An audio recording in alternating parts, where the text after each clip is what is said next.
Oh, brother. No, no, no, no, no, no, no, no, no. No, no, no, no, no, no, no, no, no, no, no, no, no. No, no, no, no, no. There's just no way. There's just no way. No. I'm not gonna do it. No. It doesn't need to be said. I don't even want to do it. I don't even. What am I doing? There's nothing. There's nothing to talk. I don't even care. I don't even care. Why would I say that out loud? Why would I put that out into the universe? Okay, here's the deal. I can't believe I'm about to say this. I'm officially out on RJ Barrett. Oh God, no. Oh God.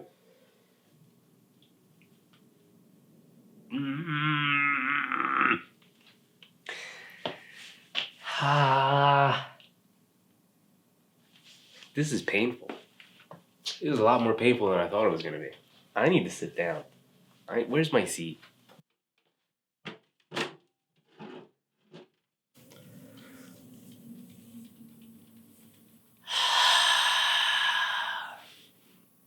Let me start by explaining what I mean by being out on RJ Barrett. RJ Barrett's still one of my favorite players. Still love the kid. Awesome. He's great. But this is 4 years in a row with a slow start. This is 4 years in a row with poor efficiency. Not bad, not good, not average, not okay, poor. Bad efficiency. 4 years in a row. Right? Fool me once, shame on me. Fool me once, shame on you. Right? You fool me, we can't get fooled again. And look, I don't even want to go over the stats because they look awful. But if we just ignored the efficiency and the shooting numbers and his scoring output and his turnovers and his assist rate and all of that, if we even said, you know what, let's not focus on that because we know it'll come around, it'll swing the other way, yada, yada, yada, whatever. Even if we ignored that, his defense has been putrid. Not bad, not like inconsistent, putrid. He gets blown by, he doesn't close out well, he can't stay in front of guys, doesn't rotate very quickly, doesn't see the next rotation coming, so he can't pre-rotate. Communication skills aren't there. Where does he, at this point, you have to hide him on defense. Remember last year when he started the year and he was actually pretty good defensively and we were like, here it is. Here's why RJ Barrett's going to separate himself from his peers is because the defense is going to start taking off now. And it hasn't. It's regressed. It's worse than it's ever been. It's worse than his rookie year. It's worse than his second year. It's worse than last year. It's bad. He can't guard anybody right now. And like I said, that's not even to mention the awful offense he's been having.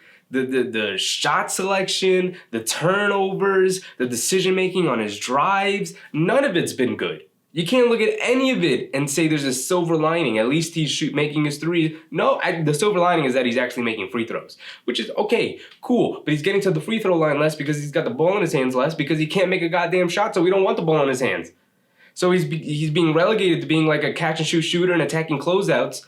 But he can't make a three, so guys aren't closing out very hard. And even if they do, and he's able to attack, he's not making good decisions. Defenses are just rotating over. He's throwing up garbage at the basket, like usual. But it's year 4. I understand he's 22 years old. I get it. But 4 years as a professional, and you're still making the same mistakes you've always made. Where is the improvement? That's a harsh opening. I don't think RJ Barrett's a bad basketball player. I just am out on the idea of him being a great basketball player. I think he's fine. He'll be a good basketball player. He'll have a 12, 15-year career, and he'll be solid. And you know what that career is? You know who's a pretty decent comparison for that? It's Harrison Barnes. RJ Barrett's really just Harrison Barnes, right? Can make a three, is decent at attacking. You don't want his usage too high. He's not going to have a ton of assists. He'll be okay defensively, at least theoretically. Right now, he's awful, but he'll be okay, right? Let's say he progresses to the mean. Right now, he's not regressing to the mean. He has to progress to the mean. You have to get better just to be okay. That's that's a sign right there.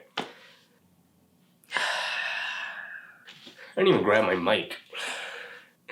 And I say that to say this: if RJ Barrett isn't the guy we hoped he could have been, then what does this team do? Because if that's the case, they're going nowhere fast, right? There were reports that RJ was going to be the headlining name in a Donovan Mitchell package, and that's nice. The end goal for this front office is clearly to trade for a star. And with the way RJ's playing, with the way Randall's playing, you don't have the assets. You're going to trade every pick you will ever have for the next 57 years in order to trade for a star.